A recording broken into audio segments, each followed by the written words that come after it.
Okay, welcome along to Travel Hacking Part 2. Well, that's where it appeared in my mind anyway, from when we first asked Amy and Tim last year to go through their wealth of knowledge of points hacking and air miles. I mean, I don't even know how to say it properly because it's just not part of our reality.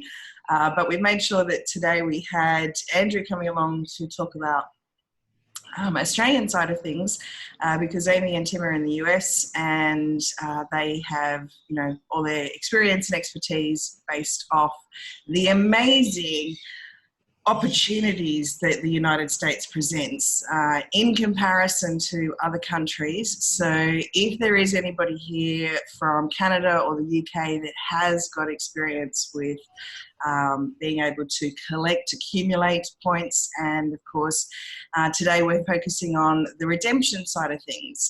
So we'll have a link with this recording for Amy and Tim's amazing presentation where they talked about the accumulating.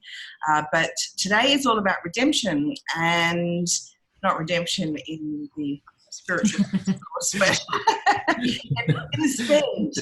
Let's talk about the spend of these points that get accumulated, because it's all about the flights, but there's so many other things that I know, you know, Amy, you have been able to find to be able to make the most of your points. But we'll go through all of that today. And shout out to Sue and Dave. Dave, thanks for finding that article. There was an article shared in the Inner Circle group that actually stated that Qantas are doing an entire award booking flight from Melbourne to Japan soon. And wow. The other side of it is they actually shared some stats. And what were the stats, Dave? Was it 4 award bookings are being made every minute? Is that correct? Yep. Cool. And there was another stat on there as well. It was something about every hour or something was, I can't remember what it was, but yeah, quite staggering stuff. So obviously points accumulations, really, I'm sure it's all around the world. If anyone can kind of chime in for the UK side of things, Canadian side of things, and wherever it is that you're from as well. So we're probably not going to have anybody on here from Europe or UK today. Louise, you are here. Oh my God. What are you doing here? That's amazing. So I would like to hand it over to Tim and Amy first, fresh off their trip to Europe. And I don't know, maybe just a kind of backtrack of where we started with the first session, and just how you guys do your travel hacking. You know, how you've learnt it, how long it's been that you've sort of been using this, and yeah, we'll go from there. Sure. Okay, and before we get started, so we have a screenshot of everyone live. If you could raise your hand if you were on our call, I don't know, maybe 4 or 5 months ago, if you attended that huddle. Just give a raise of hands just so we have some idea. Okay, and then who here is US based? Okay, great. So when Jodie asked us to do this part, I said no. So the redemption part, if you heard the redemption part, it gets deep and it gets involved. That's the easy part. Not the redemption, the earning part. That's the easy part. What I do is easy, per Amy. But it's not as vast of an ocean. And he would agree to this. Definitely. So the redeeming, what makes the redeeming side so challenging is that there are so many programs. Every airline, every hotel, every credit card may have their own distinct program. Their rental cars. I mean, there's so many different programs, and what might be a good airline for Dallas to London might be a poor airline from Denver to London. So we kind of know what we know in the programs that we use all the time. And what I'm hoping to share on the call today are things that you can consider in the programs that you have points in, because we know, like I said, we know our programs. We don't know there's too many programs, and the people who work full-time bloggers who talk about this, that's kind of the people who are the true experts in this, but they're doing a full-time effort on knowing this. And even when you do know it, then it changes every day. So but it gives you some idea of what I thought we could bring some value to today is how to get a good redemption on your points, because how we look at it, Tim earns the points and then I want to spend them, but I'm really careful with how I do that and want to get a good value on those points. And that's what I'm hoping that we can share today. Yeah, an example of that is, for instance, here in the States, we have a lot of United Airlines miles. We don't use those for any domestic travel because it's a poor value, at least for us. It's been a poor value to use those points to travel domestically. We use pretty much Southwest Airlines exclusively when we travel domestically. And then we use American or United. And I think we also have some British Airways points, but when we travel across the ponds. So. Yeah. So first we're going to get started in frequent flyer. So we look at the cash versus the point value in any trip that we're doing. For example, we just found a really great deal on Iceland Air from Denver to Paris, and it was $333 cash. We're not going to get better than that. And if we were to use any kind of points for that, that would have been a poor redemption of those points. So that's what I mean when I say we want to use them very carefully. And by the way, if anyone has any questions, just unmute and ask right away as we go along. I want to look at how much does this cost in points and how much does this cost in dollars. Now, we have plenty of examples like the Iceland Air where we just want to pay cash for that fare. And actually, we didn't pay cash. So even though it was a cash fare, we purchased it using Ultimate Reward points. And so there are these points programs. American Express has a program, Chase has a program, and Citibank has a program where they have these flexible points and you can use them like cash. And they have a partnership with, I think it's Expedia. So anything that's listed on Expedia's site, like an airfare or anything like that, you can buy that with points. And so we used our Ultimate Reward points to actually purchase this cash fare. So we didn't really use cash for that either. So technically, yeah, so we didn't use our points, but we did use, and I was going to get to that a little later. Sorry. I'm going to jump into it now then, because what Tim just brought up was there are 3 different kinds of points. And he talked about this many months ago. It was a deep conversation. And we do videos on our YouTube channel, and some of those touch on kind of beginner travel hacking topics. So we get into this a little deeper, but there are 3 kinds of travel points. There's these transferable points, and that was what Tim was mentioning with this Chase, Citibank, American Express.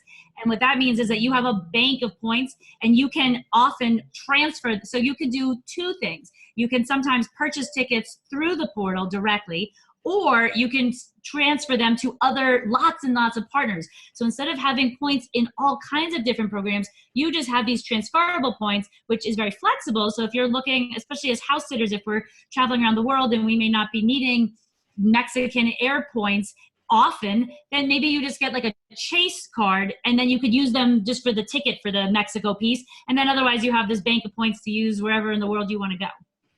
Is that a concept that you have in Australia or other places in the world? No. So we understand the US is killer with this. Yeah, so in Australia, it's like you accumulate them with the credit card and then you transfer them to the frequent flyer program. One thing that I find that we do is that we don't have membership to a whole range of reward programs. So if we really look at partner airlines. So in Australia, there's 2 main airlines, Virgin and Qantas. So everything we do, we want to go into one of those programs. So if we're flying in the US and we fly American Airlines, we can earn Qantas points on those American Airlines flights. So rather than joining the American Airlines program, we stay with Qantas, but make sure that our Qantas frequent flyer number is on our American Airlines flight so that we will earn points back into our American Airlines. Because we, as house sitters, because we fly around the world so much, we might be in the US for 6 months and then we may not be back there for another 3 or 4 years. So those points are sitting there and may even expire. So, can I just? Oh, sorry, Tim. I just wanted to ask with regards to.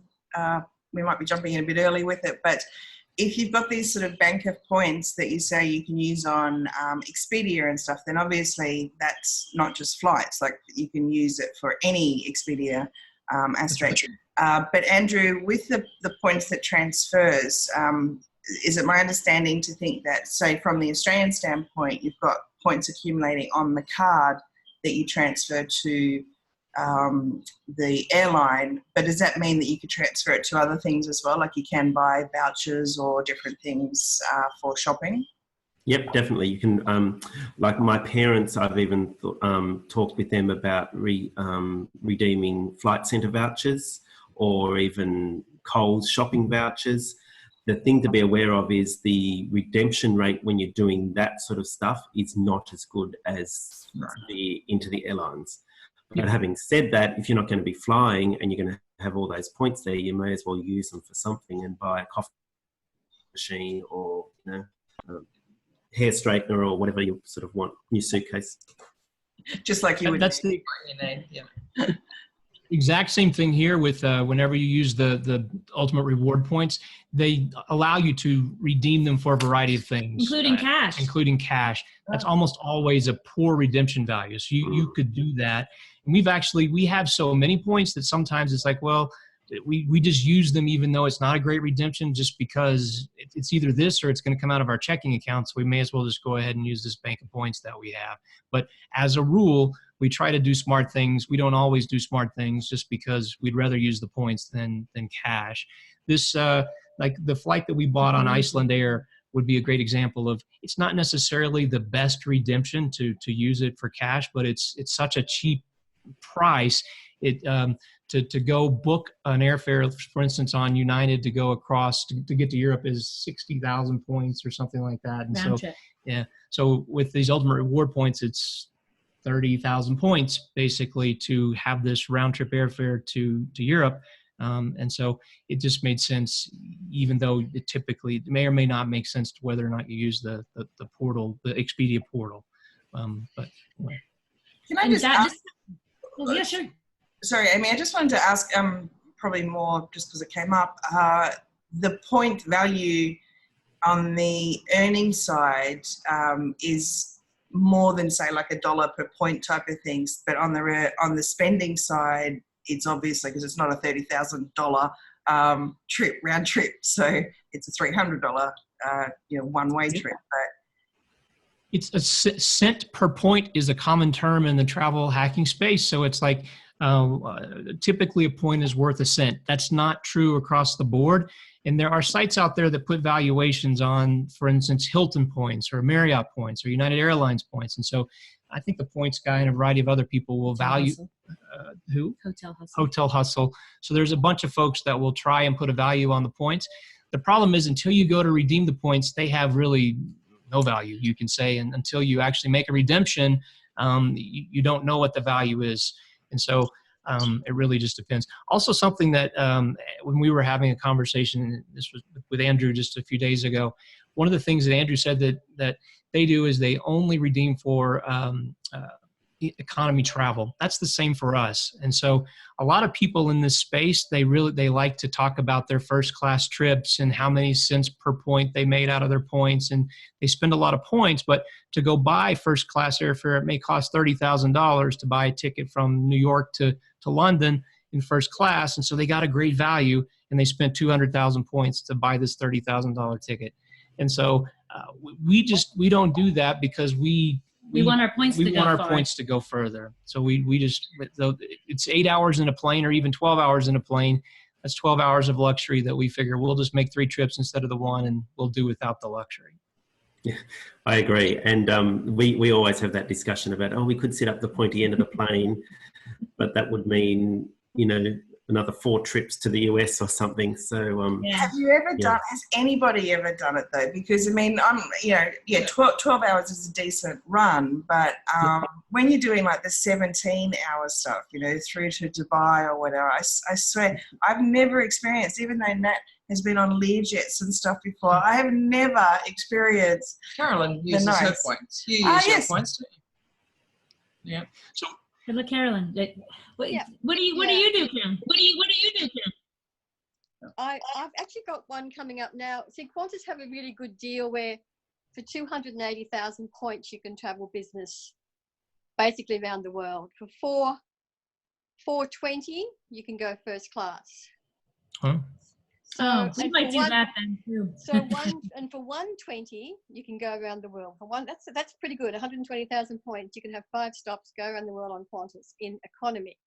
I've got a flight coming up from here to Cape Town, return on first class on Emirates. And that only cost me, nice. Yeah, it only cost me, I mean, the Emirates are very low points, but their taxes are high. Whereas Qantas is high on points, but their taxes are still pretty high compared to the US. I mean, they're ridiculously high.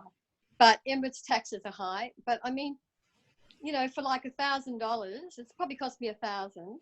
I'm traveling first class on Emirates, so that's not bad.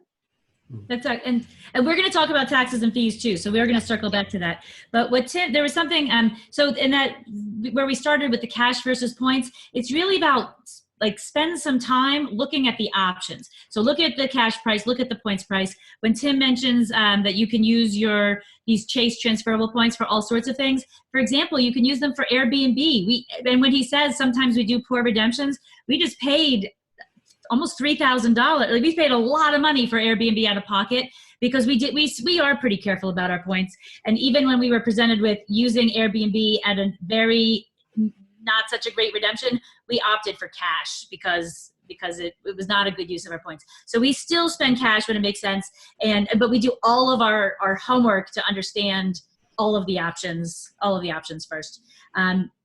And so we're going to go, but when I mentioned that there's 3 kinds of points. So there's these transferable points, and then you have like the program specific points. So like the Marriott points, the United points, the Qantas points, like the specific points that are tied to a program. That is the second kind. And then the third kind that we have here are these like, like the Capital One and Barclay card. All the purchases you make give you like money to spend on any kind of travel. So whenever you have these points in your Capital One like credit card bank, and you pay for anything, parking at the airport, museum entrance fees, trains, whatever, we say we wipe away those fees on our trip by those kind of points. And what do you call those? Cashback points? Cashback. Yeah. Is there really a name for that? I don't know. Yeah. That's what I call them. So those are the 3 kinds, but our favorite are these transferable because of the extreme flexibility. So we're going to, and before we move on to kind of like segueing, are there any questions so far?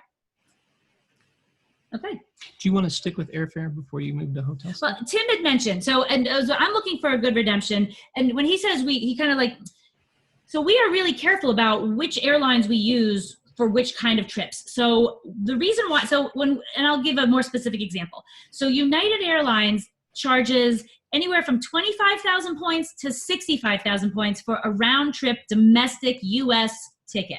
If you could get the Saver Award, it's 25,000 round trip, or 65 if you don't get in the window of these Saver, like of the availability of these Saver Awards. So 65,000 points is crazy. 25,000 points, by the way, we wouldn't do. 65 we wouldn't consider.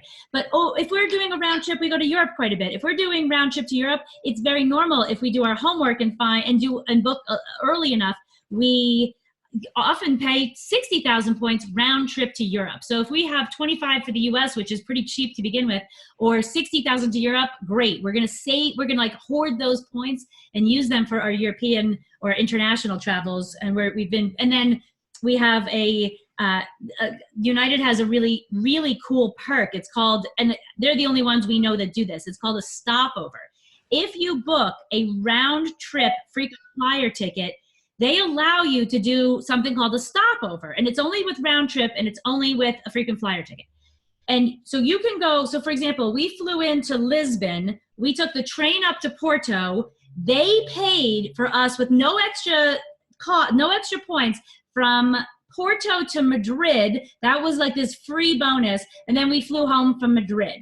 Now we could have had the same 60,000 points. We were going to go Denver to Lisbon and back. That's 60,000 points. Or they paid for us to come from Denver to Lisbon, Porto to Madrid, Madrid to home. That was the same 60,000 points.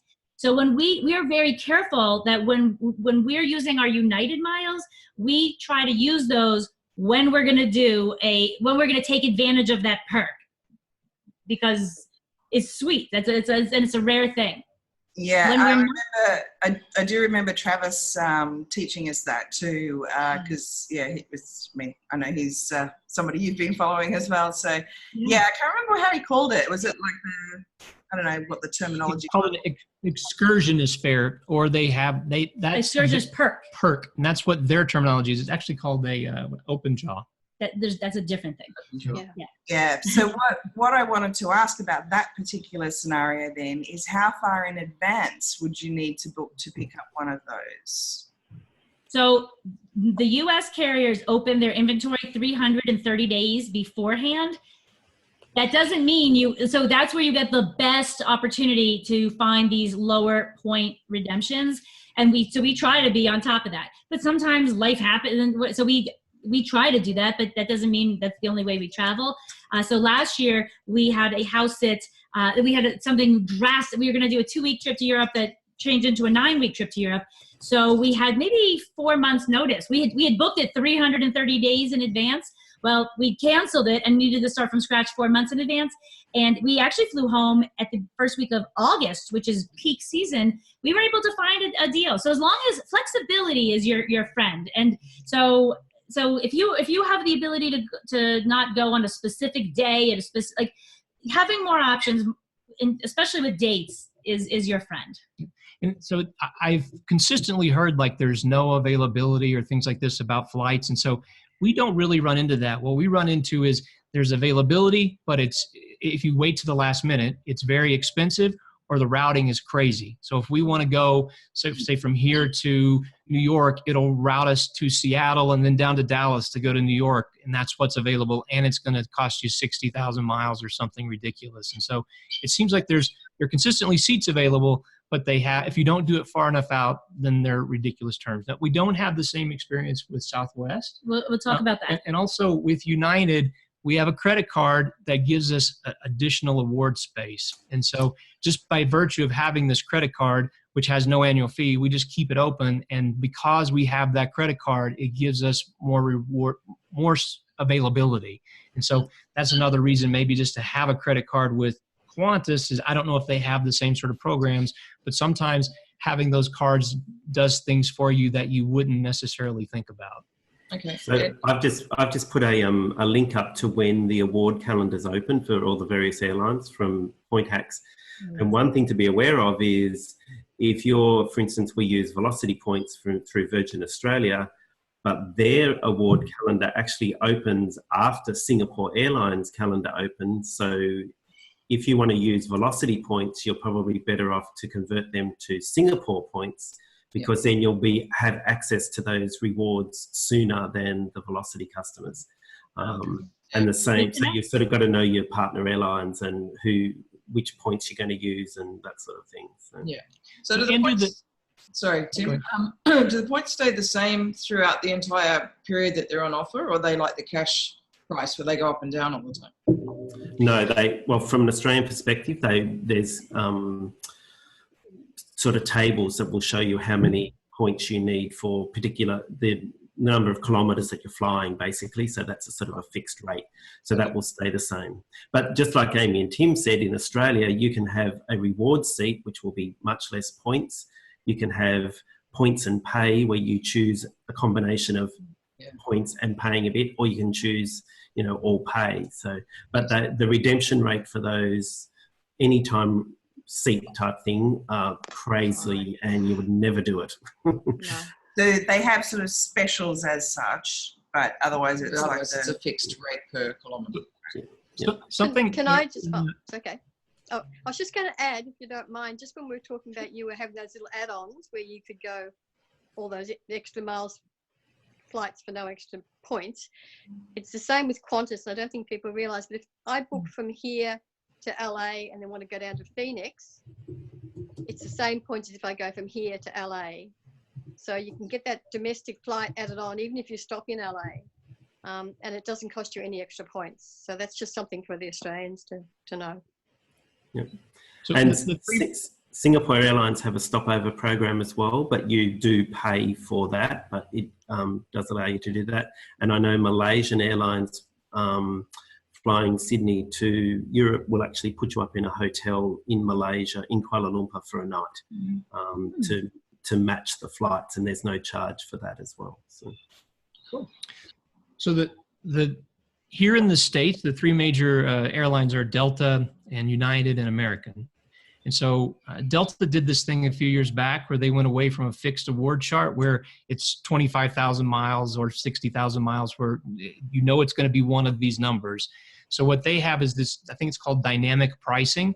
And so every route has a different price and it's based upon season of points for points. So it's not a fixed value anymore. And so at high season, it's going to cost you a lot more points. During the low season, they'll run these flash sales and they're really good deals with the points. And so United has announced that they're going to be doing the same thing. And I think American's going to be doing the same thing. So they're doing away with award charts here in the States for most of the major carriers, and it's going to be dynamic. So that's good and it's bad. So it's nice that you know what it's going to be. You can look at the chart and sort of understand.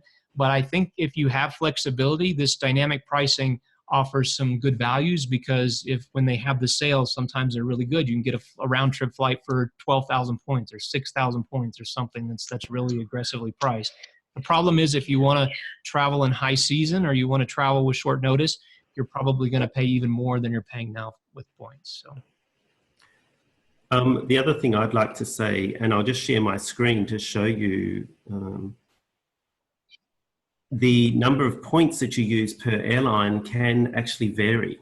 So this is, we were looking at using Qantas points. So you see here, the first one, which is 35,000 points, that's flying on American Airlines, 2 American Airlines flights. If I had flown an American Airlines flight and a British Airways flight, I'm going to spend 54,000 points. And then 2 American Airlines and a British Airways flight, it's 46,000 points. So that's, you can actually, by using different airlines, and this is about Tim and Amy's flexibility, you need to sort of go through all permutations and combinations to work out which is the best value for points. So. Keep that screen on for a second, Andrew. Yep, certainly. Okay. So this is the thing I'm going to mention. So American Airlines is, and I know American Airlines fairly well because we do have points there. If you see under the flight column, you'll see AA, and then you'll also see BA as you go down to the second and third options. Something that we have to deal with here, and I don't know, something just to know is something to be aware of. So when we fly using our American Airlines points from the US to Europe, if it's on an American plane, they say it's on American metal. So if American Airlines is the name on the plane, we don't pay fuel surcharges. If we fly British Airways over, we're spending hundreds of dollars on these fuel surcharges as well as our points. So it looks like it's a decent point redemption, and then it's $700 for fuel. So if you notice, like it would be very normal to have taxes and fees. And P.S., when you have this United stopover excursion we mentioned, you pay taxes and fees for your connection, just the taxes and fees. But it would be very normal on a 3-legged trip like that you might pay $250 for taxes and fees. So if you were to see something come up where you said, like, wow, like I'm using all my points and I'm still being charged $600, obviously that was one of those, do your research. But just to know that, so we are going back to Europe using American, and most of the flights are British Airways, but we found American flights to get back. So that first one, the 35,000 points, also didn't have fuel charges. The second one with British Airways, not only was it all those points, it also came with hundreds and hundreds of dollars, like $500+ of fuel that the first one didn't have. Per person. Per person. Yeah. So we've actually seen it where the fuel surcharges, so you're using your points and you're paying fuel surcharges. It would be cheaper to actually purchase a ticket than it is to actually use your points. Yeah. Exactly. Yeah. Buy it on credit card and then you get the points. Yeah, so if you buy the flight on credit card, if it's going to be better value to actually buy the flight, then use your credit card to buy that. So then you're actually accumulating more points anyway. Of course. So here in the US, we use a credit card for like $1. We're buying a bottle of water. It's with a credit card. Something that I want to piggyback onto this conversation are two things. So I mentioned we do these round trip fares on United because we want to take advantage of this perk, this excursion perk. However, if we're not doing United, and we're not taking advantage of that. We have just started to work with booking 2 one-ways, even coming back home. The reason, so last year when I mentioned we had the 2-week trip turn into a 9-week trip, we wanted to keep our original, we had booked it 330 days in advance. We wanted to keep our original flight going to Europe and just change and push it back a couple weeks. When we changed part of our reservation, it canceled the whole thing. And even if we rebooked it in 1 second, that availability was no longer there. So now what we've learned is if we're not doing this excursion perk, then we're going with one ways, so that if we make changes to one side of it, it doesn't cancel our whole thing. Does that make sense? Yep. And we would always generally just book one ways. And it's really, there's no point benefit to booking return, and it actually, and the life of a house sitter, you're often not coming back to where you came from anyway for a long time. So we would always generally book one way flights now. We used to book return flights, and that was fine, but now that we're traveling the way that we do, and as I said, there's no penalty or advantage for points. It's the same points whether it's return or two one ways or a return. And you might actually be burned if you make a change to a round trip. Yep. So, I just want to make this real quick. When you're looking for Jodie, back to your question about the availability, when you're looking for 2 people, consider doing a search for 1 ticket, because they might not have 2 tickets available at that rate, but they might have 1. And so if you have to get there, you have a sit starter, you have a funeral, you have something you must get to, then consider looking for 1 and maybe do 1 saver and 1 more expensive, but at least but if you say, I want to do 2, there's no availability, they will charge you 2 expensive, even if they had the 1 not expensive. Okay. Excellent, thank you. Yeah. And I just wanted to point out to everybody as well who's watching and here that, Carolyn, with your upgrade flying that you do, it's generally return, but you're accumulating points through your business, is that correct? So it's not like it's not a spend sort of accumulate like Tim was talking about in our travel hacking part 1, where it's all about accumulating credit cards and doing all that kind of stuff. It's like you've got a big spend because of the business, is that correct? Yeah. It's through Amex, and we buy everything through the business. I mean, I use Amex for everything, just like Amy does. I buy a bottle of water and I use Amex, but that's how I accumulate the points. But in Australia at the moment, with the flights are so cheap that it's not worth using your points. I mean, that's why I'm using them on first class seats, because I can buy a ticket to the States for $750 or $800 return. It's Wow. And if I use my points, I'm still going to be paying like $400 or $500 taxes, because our taxes are ridiculous. Yes. So I just thought, well, why not? If you're doing I think it's a 23-hour trip or something each way, why not use it? Really use it. But yeah. Thank you. No. Louise needs to go because it is after midnight in the UK. But Louise, just before you run out, can I just quickly check with you? Are you doing any points accumulation in the UK? Is there any kind of credit card deals that they have in the States? No, I'm not doing anything at all. The last I had air miles some time ago, and I just lost them all. They run out because, like Vanessa said on the Facebook group, the taxes and the charges, you can buy a flight cheaper than, so I just gave up and lost them all. The comment that Louise is talking about there, Vanessa wrote in and said, I get a £5 Waitrose card every year. That's how she uses her points. No, there was another comment about if she tries to so you'll get a flight, so you've got your miles, but then the taxes and the extra charges are so much that you could actually buy a flight cheaper than using your miles and the extra charges. So I thought, oh good, it's not just me then, but yeah. Well, thank you so much for staying up and sharing that with us. That's right. Thanks. Night. See you. Bye. Well, that actually brings me to having the discussion around the expiry dates of points. As Louise just said, by the time she gets around to using it, even if it was going to be slightly cheaper than buying. Is that so? I guess you guys manage that really, we have a spreadsheet and keep up with it. This is his so baby. This is where Amy talks. So every program has different rules and they vary a lot. So we have an air carrier here in the States called Frontier. If you don't earn points every 6 months, your points expire. And so I think British Airways is 3 years. British Airways is 3 years. And so there's a wide variety of different options that are out there, and you have to understand what the program's rules are.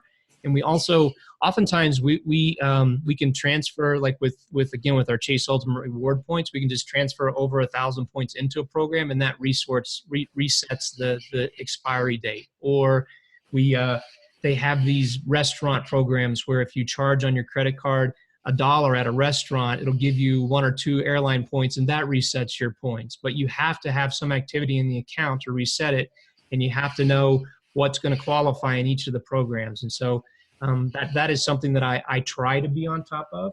As a matter of fact, I think we just lost a free hotel night that we had on one of our credit cards because I made some. So I'm not perfect with this, but I do have a spreadsheet, but it sometimes fails me, or I fail it maybe. The spreadsheet didn't fail me. Yeah, in Australia it's similar, although because we basically only have the 2 airlines that we fly into or put points into, as long as there's some activity, I think within 12-month period, or maybe even be 3 years, you won't lose them. And because we're using credit cards all the time, we're getting points on those, so there's no fear of those points expiring. The only situation we did have some points in Singapore Airlines, KrisFlyer miles, that were about to expire in Christopher's account. And with the agreement with Singapore Airlines and Virgin Australia, you can transfer your points between those airlines. There is a fee for doing that, like you do lose points, but it's, if you've got 50,000 points, you're better off taking the hit of 5,000 points to transfer them back into a program.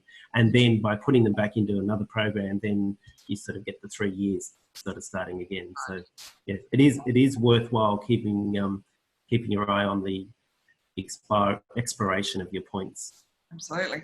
I don't know if this is jumping in a bit too early with it or not, but I remember a couple of times I've looked at whether we could or couldn't do points, but status as to with your membership, when you go, say, like with the velocity, from bronze to silver, gold, whatever. We actually heard a story recently. A good friend of ours a number of years ago was flying Sydney, LA all the time, and he pretty much would always get an upgrade because of his status. And then there was an expiration period of, like, if he flew a certain number of times in the year, then he was going to get right to the top level of the gold status or whatever, platinum, which always guaranteed that he would get an upgrade. And it was so funny because it was literally like within the last window of a week of his time frame to do it, he took a flight that took him to that platinum status. So the very first time that he tried to, like, sit back all relaxed going, well, I'm guaranteed an upgrade, send it on. They didn't have any seats available. He said, I'm better off that. Oh, no. Gold and silver, because I was getting all these upgrades all the time. There's a term for that. It's called a mileage run. And so a lot of people will do mileage runs in December because typically it's from January the 1st to December 31st. You have to earn a certain number of miles to qualify.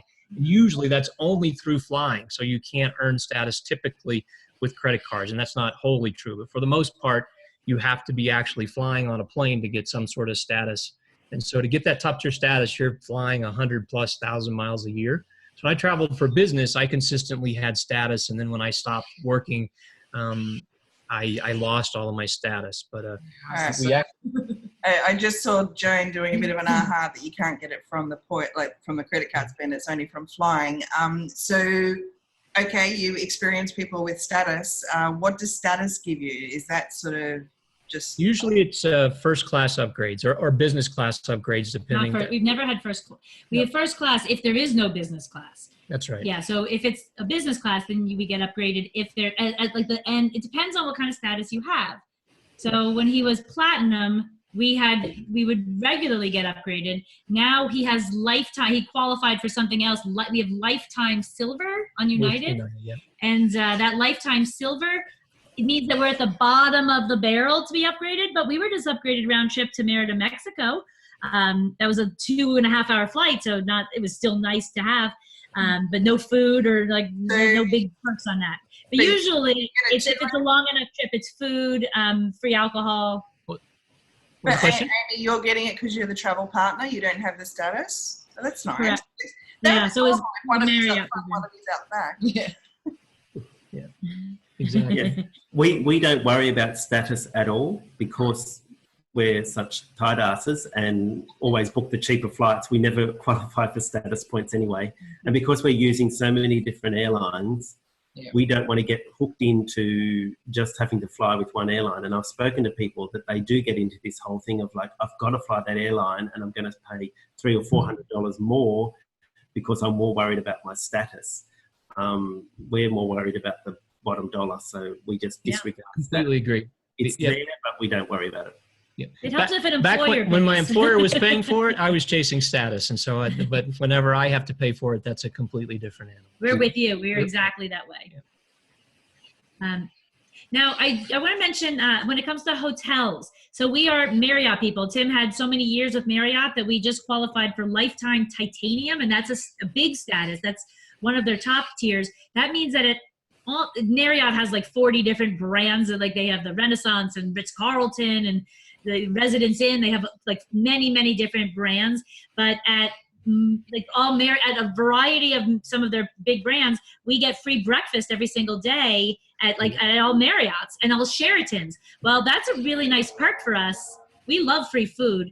And so him having free titanium status, we are really digging our Marriott. But something with that is for every 4 nights we book with points only, you get a 5th night for free. So sometimes we're only staying 4 nights. What that means is that we're flushing down a free night down the toilet. Or so we're also careful, just like we're careful with our airline miles, same with our hotel point miles, our hotel points. So on a Marriott, we would do a 1 night with Marriott or like a 4 night, but when it comes, like we probably wouldn't book any longer 3 or 4 night stays with Marriott because we're going to be using those points down and not getting the benefit of that 5th night free. Now Marriott does that, but Hilton does the same sort of thing, I think. IHG does that if you have their credit card, you pay for 3 nights, you get a free with points. So consider if you have like hotel points, how does that work? And then use those wisely. So you're not, like I said, you're not staying 3 or 4 nights and not getting the benefit of a free night. There's a lot of credit cards that will give you as a part of paying the annual fee, they will give you 1 free night per year associated with that annual fee. And so we have 2 different IHG cards where we get 2 annual nights with IHG, and then we have 4 different Marriott cards where we get 4 different nights at Marriott throughout the year for free. And that's a great perk. Used to be with the IHG program, the annual fee was $50 a year, and they would give you 1 night at any property in the world that was in their program, including the property that's $1,000 a night. You would get to go use it. They stopped that like last year. November, in November. It's still a good Probably benefit. due to Amy and Tim. We ruined it for everybody. We only used it 1 year and then they got rid of it. But it's still, so it's, I mean, the $1,000 like bungalows over the water in Bali sort of thing, that was what people went to do. But here's what our tricks are for hotels, because airfare, so hotels is where we use a lot of points. Like we can drain them so fast with hotels for 2 weeks or something. Especially if it's an expensive place, like we just were in 3 very expensive cities. That's why we didn't stay with, that's why we stayed in Airbnb, because the hotels were so expensive. But what we'll do, so the crazy thing, so we're staying in New York City in 2 weeks, and we're staying for a night before a house sit, we have a 1-bedroom house sit, so we're coming the night before and we're paying for a hotel. So it's a category 5 Marriott. That's amazing for New York City, because you could have a category 5 in like podunk town of the world that would be worth like $125 US. Our New York category 5 is worth like $400, and because it's Manhattan. So it's still a category 5 in either place. So we're very careful that we also use our points like we're not, so they have category 1 through like, I think category 8. We're not doing like the big category 7s or 8s. We used to. We don't do them anymore because we're traveling a lot. So being aware of these different categories and how many points it costs to use a hotel night, and our kind of trick on that, it's not really a big trick, but we might stay a little bit like 3 miles outside of town and just take the subway or just walk a lot to get a much better redemption. So the smack center of town might be a category 6, but maybe 3 miles outside on a metro might be a category 4. Well, that's a big difference if you're staying somewhere for a while. So be careful with those two. I'm not sure if you heard me before. I'm assuming that those kind of award nights in hotels are not transferable. Like you wouldn't be able to gift it to your mother or one of us. A fellow house sitter. I don't know, actually. We're not sure.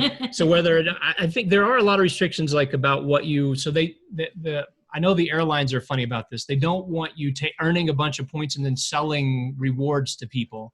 And so they have restrictions around that because they don't want people bartering with their points and selling their points and whatnot. But I don't know what the rules are. So maybe you could actually set somebody up with a hotel night. Well, Tim has set me up. So I went on a girls' trip. Tim has all the points. So he made the reservation. I kind of checked in.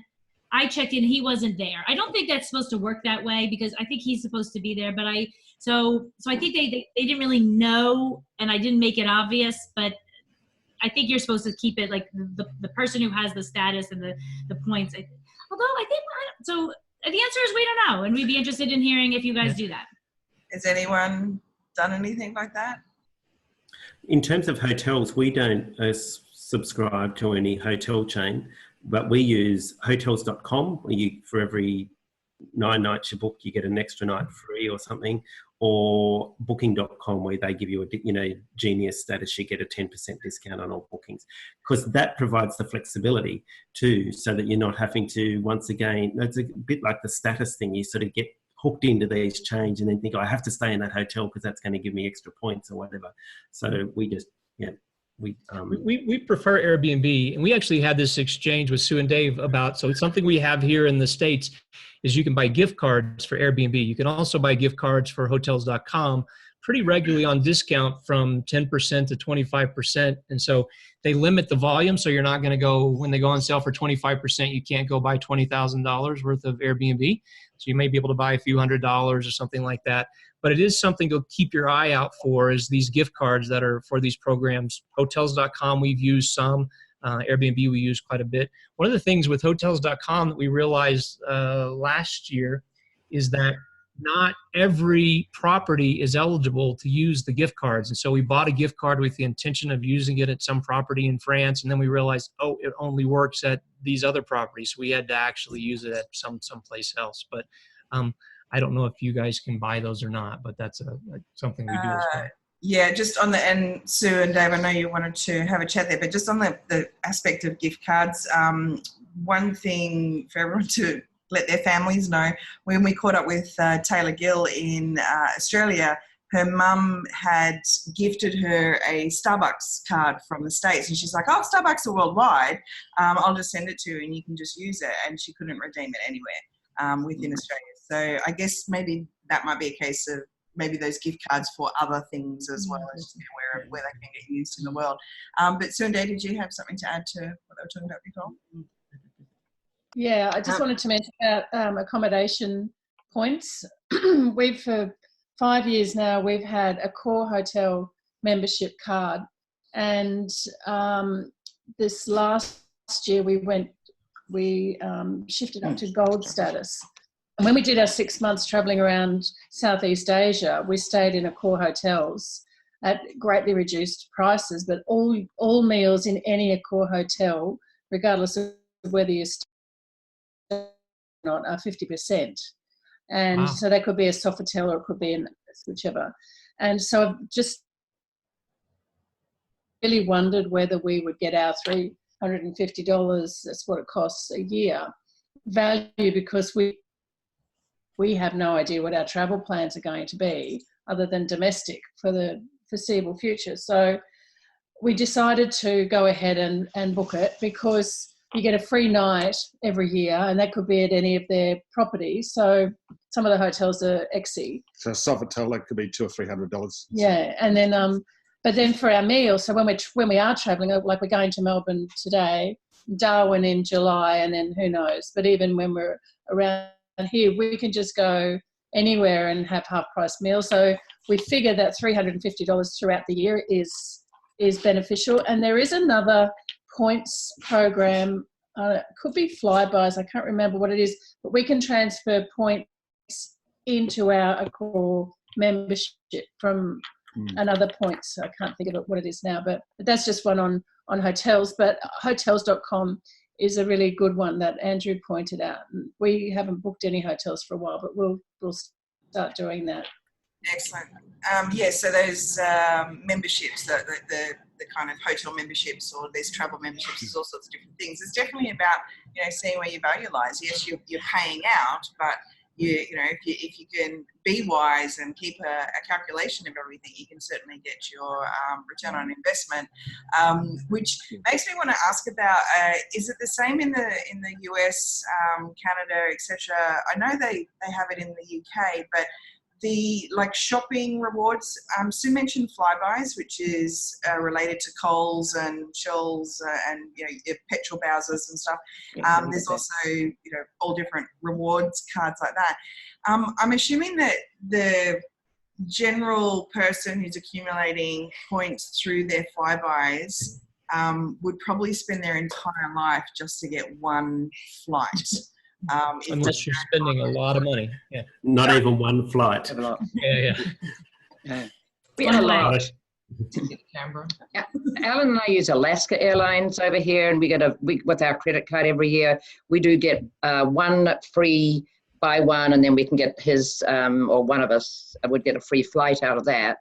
And then we use Barclay card, and we also get Wyndham points. So we're using we have members of Worldmark by Wyndham, but we get Ramada points. I just stack them up, and if we're going to stay somewhere, we can use our points that way, which is another one.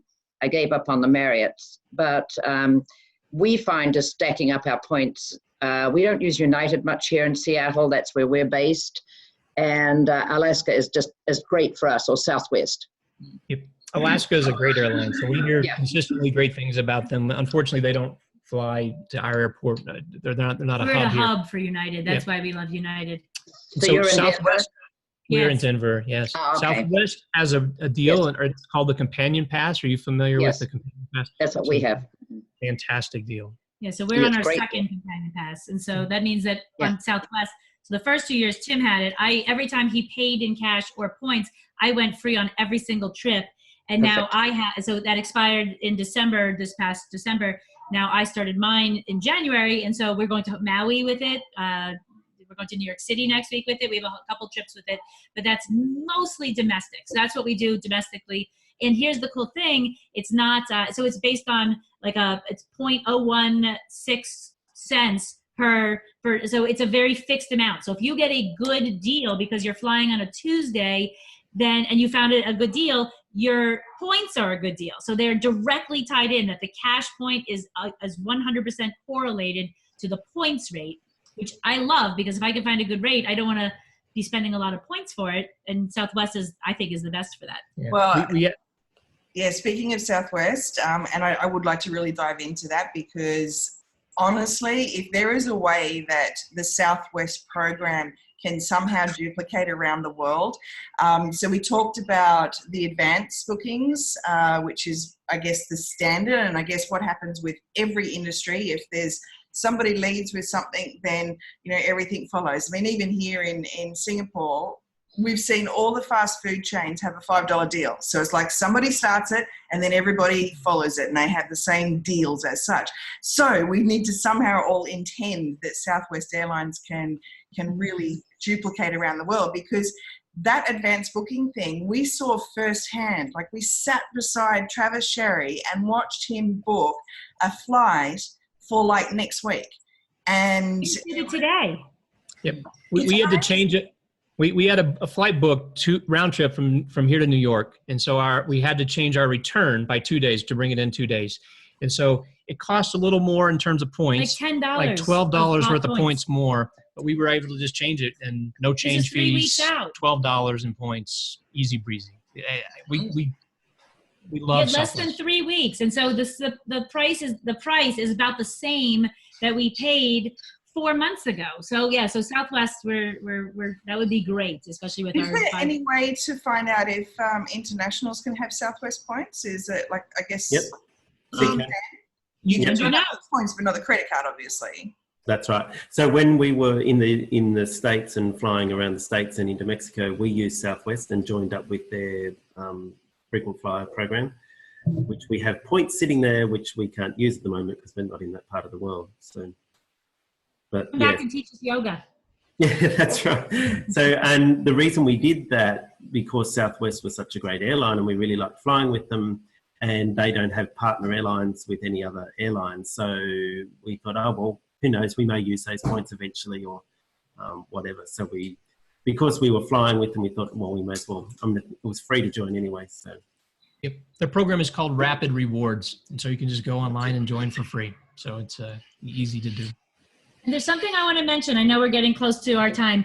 So Jodie at the beginning mentioned that you can do other things with your points. So not just this stuff, but we just took a day trip. I don't know, it was like $100 a person a day cash price to go from this town of Mérida, Mexico to a Chichen Itza day.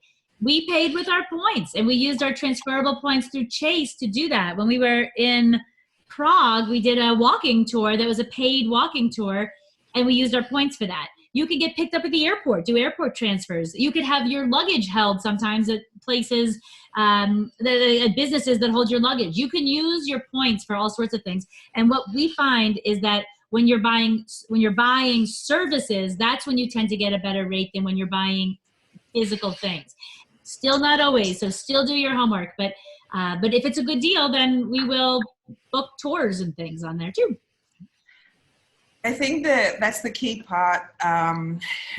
You're either in one camp or the other. You're in the camp of travel hacker, want to know how to like literally track everything, follow everything, know how to use it, know that it's just that mindset that says, right, every time I need to actually put my hand in my wallet, let me see if points can get me there instead of using my card. But then again, you're weighing up, if I use my card, I get more points. It's sort of like one of those things that you go through. And then you have sort of, I guess, the other camp of people that maybe have got memberships with different loyalty programs or flights or whatever. They just literally never think about whether they can use some of those points. Like, let's say if there is the flybys or you've joined up a program at some stage and accumulated a few points from actually flying, which still cracks me up that we still call them frequent flyer programs, but so many of them now are not like frequent flyer. Like, I mean, we are, like, in comparison to sort of, I guess, the person who's not traveling for house sitting like us. But yeah, I know that we've probably got points sitting around in a few different places that are either going to just expire, or you're not aware that you could transfer them into some sort of shopping voucher or getting some kind of perk like you were talking about. So that's kind of like the two categories I can see. If anyone else is like very aware or want to up their game, upping their game with their points, obviously following Tim and Amy here in the US, because they have an amazing amount of knowledge being shared on their YouTube channel. Andrew, do you share anything on your blog about what you guys are doing, or are you? There's a blog in the process of how we flew around the world for $1,000 each using points. So that, points and $1,000 each. So that's in the pipeline. I'm more than happy to answer questions and that sort of thing though. So it's interesting though, those two camps. I know when we're out with people and we'll sort of talk about how we travel, people either glaze over, it's like, oh Lord, or the other people are like, oh yes, I know. It's like and it's interesting. I was recently away with a fellow yoga teacher and I pulled out a credit card to use, and she goes, and she works for Citibank. She goes, oh, that's one of our cards. I said, oh, I know, it's great. It's great for the points. She goes, you're a gamer, aren't you? So I have an official title of I'm a credit card gamer. And it's interesting that I'm really into the points, and I've trained Christopher to be. And if he goes shopping without me, the first question is, which card did you use? And he goes, oh, I used cash. No, you failed. You used the card. So here's how we do it. If I do that, I asked him in advance, which card should I be using? Just get him used to it. Like, because each card has different reward. Maybe it's a bonus category, or maybe I'm buying stuff at an office supply store, or I'm going out to a restaurant with friends. So every card has its own like bonuses. Use the right use the right card. I have a sticker that I put on the cards that says, this is the card to use at this place. So Amy now has a sticker system that says, this is the card you use when you buy groceries. But it changes, and he doesn't change it, so I ignore it. The other thing too that we're really noticing in Australia is that there's bonuses every few months for transferring your points from your credit cards to the frequent flyer program. So at the moment, from ANZ Rewards, I can get 50% bonus points onto Virgin into my Velocity points. And I did a quick calculation yesterday. In the last 12 months, we've got 10% bonus points for the ones that we've transferred just by taking advantage of those programs. So, and even a flight from Sydney to LA, it was usually 90,000 points for the two of us, and we got that for 66,000 because of a special deal that they had on at the time. So it takes a lot of time and, you know, a lot of spreadsheets, but when you're a gamer, that's what you do. So playing online games. Naomi asked the question, I think the last time, is it worth it? And I think for us, the answer is certainly, otherwise we wouldn't do it. So it's certainly worth, but it does take a lot of time. Bye, Sue and Dave. Are you guys leaving? Sue and Dave are on a reward flight now, going down to Melbourne. Velocity flight. So it's worth it for us. Oh, we're moderating together, Sue, this weekend. See you Friday. But it does take time and effort, and it takes a lot of organization. Otherwise, you're not going to get the most value out of the game, if you will. And I want to answer Anne's question there about, she was back about how do we book our tours and things like that with our points. When this is with transferable points. So Chase has this portal where all of our points end up, and we can use those. We could use those to do a variety of things, and that's where Expedia is like the travel backbone of that. So anything that we find on Expedia, I think we can book it through the Chase portal, but do that through the Chase portal. Okay, cool. Daryl and Sheila, can I just ask you guys, as Canadians, are you in any programs at all? We've sort of talked about UK quickly with Louise, but if you guys have got any knowledge of Canadian programs, you can either hit your space bar or look for the mute. Oh.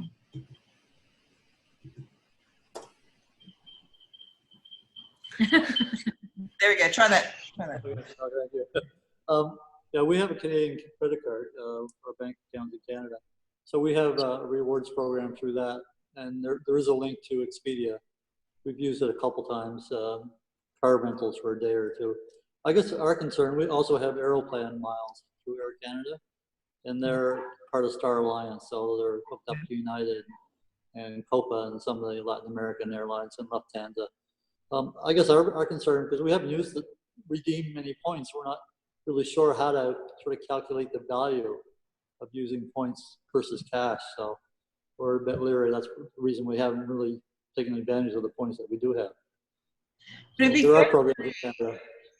For the hackers, would it be fair to say then, like in a way to calculate, like Daryl's talking about, to me, the first thing that came to mind was looking at expiry dates. So it's like if there's an expiry date coming up, to me, it's like, well, use it anyway. You know, just find whatever is coming up. Couldn't agree more. So I mean, if you're going to lose the points, it doesn't matter what. Go ahead and just use them, even if it's a poor value for using the points. But if you can keep the points active, and then I certainly wait until you find good values. But the way I would find a good value is I would go look at the cash price. So and you can actually use the United search engine to look for your Air Canada flights. For instance, you could go log into United's website and look for flights on United. And then you could actually go book the flight with Air Canada.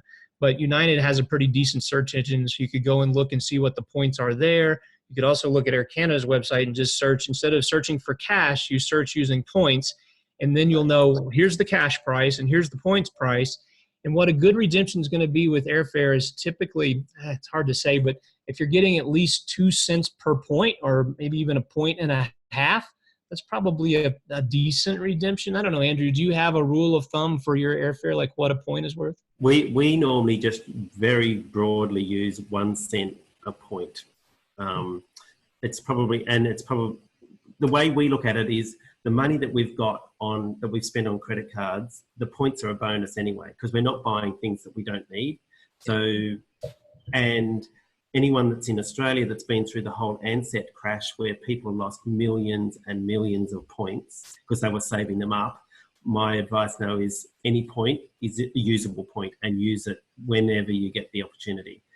So yeah, we basically use 1 cent is 1 point. There are tables out there that will calculate on the Australian credit cards what they're worth, but as a rough guide, we just use 1 cent, 1 point. Yep. We have a professional travel writer friend who only writes about this for the Points Guy. He says never pay a penny for travel. So he's counseled us to, like, whatever you have to do, don't pay a penny to travel. Even if it's not a good redemption, it's better than paying out of your pocket. We're not quite there because we have an opportunity to earn a lot of points while we're in the country, but we're going nomadic in January or early 2020. So we know we're not going to have the opportunity to earn the points like we have. So we have been stockpiling them. We know it's not the best plan, but it's like it's going to be like for a couple of years, we're going to need to rely on them. And I think the other side of your plan to go nomadic now is it's going to be really interesting to follow your journey, because these kind of points release dates and stuff. I mean, you're not going to have that same kind of knowing where you're going to be, which part of the world you're going to be. So you're stepping into a new part of your gaming experience. Yes. That's why we love the inner circle.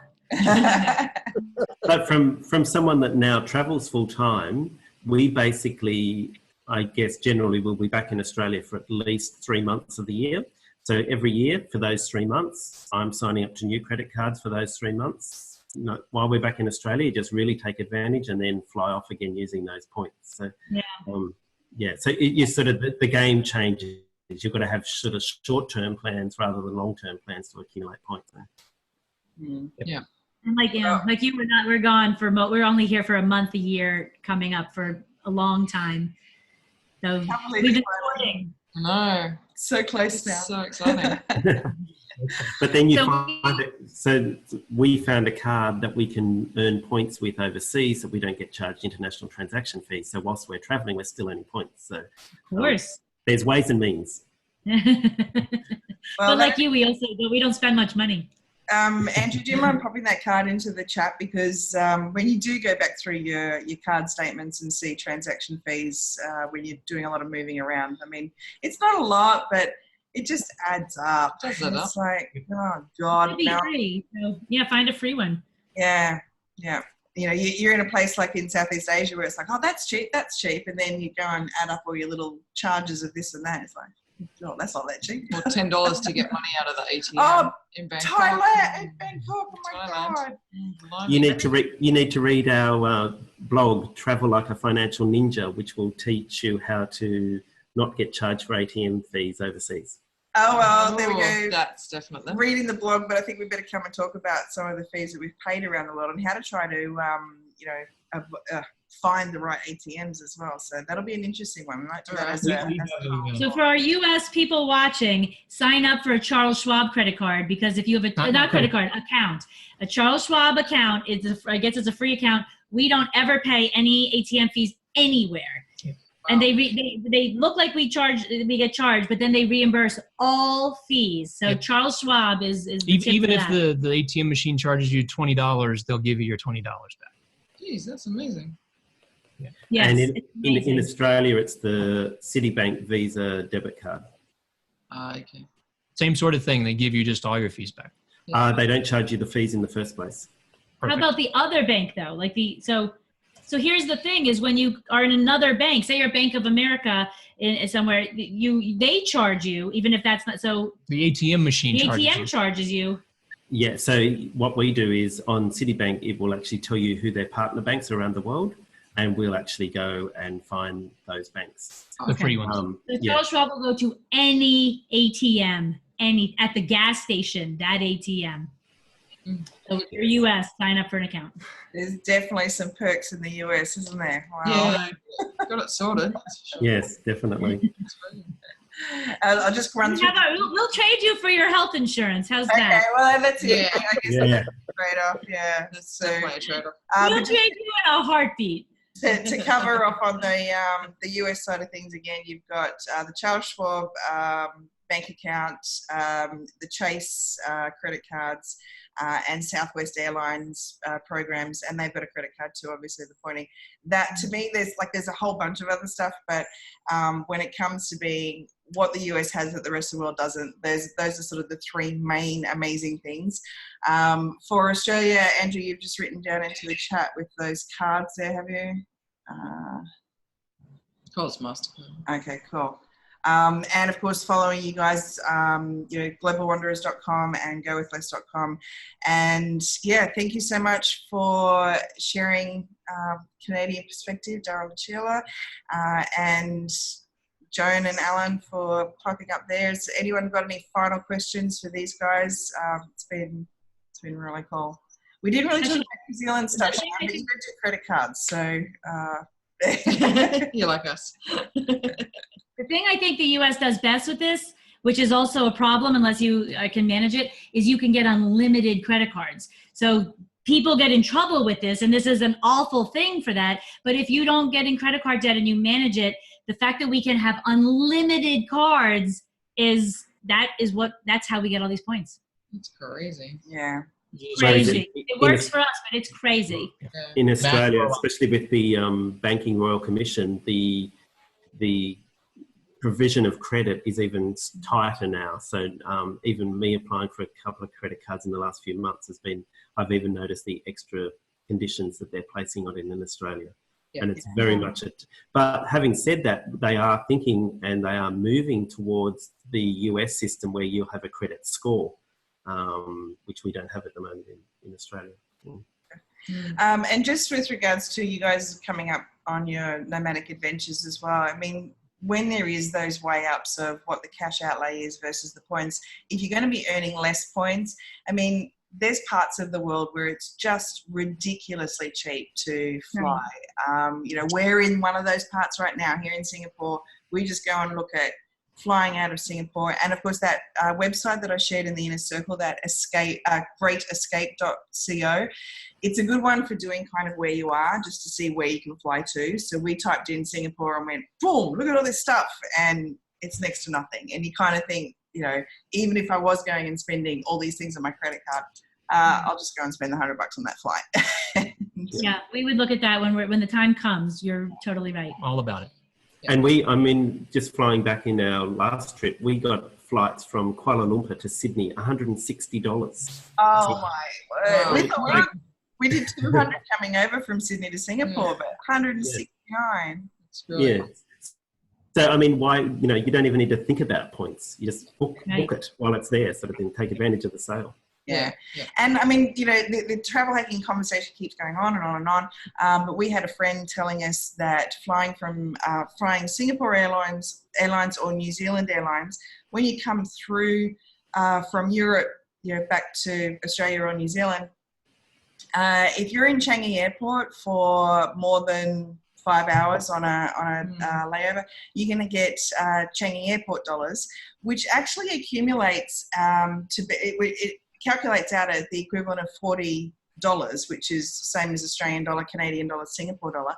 And they give you two vouchers. $20 can be spent in duty free and $20 can be spent in food. They pay you to be at the airport, basically. They pay you to be at the airport. Yeah. So that's too. You get that each. So you end up with like $80. Yeah. Between you. It's pretty good. And it's an awesome airport. There's heaps to do and there's heaps to buy, and it's fantastic. Yeah, you can use $40 on it. Be stranded anywhere, Changi's the airport to be stranded in. Exactly. So, I mean, there may be other things like that showing up around the world. I mean, hopefully, all these cool stuff. I guess the more that we all talk about it. If for those of us blogging and stuff, if you talk about it more, then maybe these companies might start, taking on concepts and making them as good for other places. They could. I only hope anyway. Hopefully, we can all have enough of a little ripple effect to make change around the world. That's it from us. Thank you so much. Thank you so much. We'll have another travel hacking session at some stage, and hopefully you guys can come and chime in as well. But it's awesome that you're all here. Thank you, Carolyn, for sharing. If you work out how to transfer your Emirates first class flight to me, I'm more than happy to take that. No. Us too. Yes. Yep. Done. Just book out the whole first class suite. Not bad. Actually, are you able to take any video footage? Yes, I will. I did one. I think I told you I did an Emirates first class last year, and that was the 380. But this one's the 777-300, which has the actual completely enclosed pods. In the first class. That was awesome. But the amazing thing last year was there was only 3 first class passengers, and we were all women.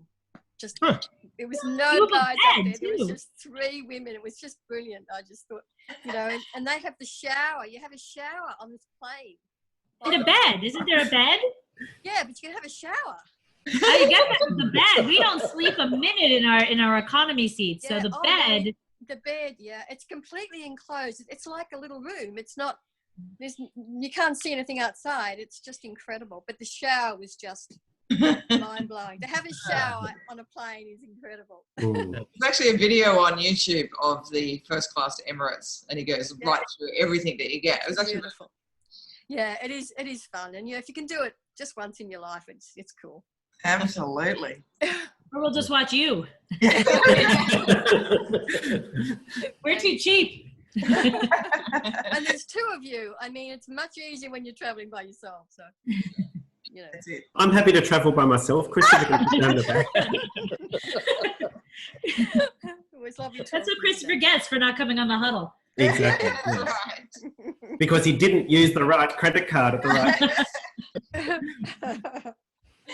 Okay. All right, guys, we'll sign up there. See you later. Okay. Bye. Bye, everyone. Bye.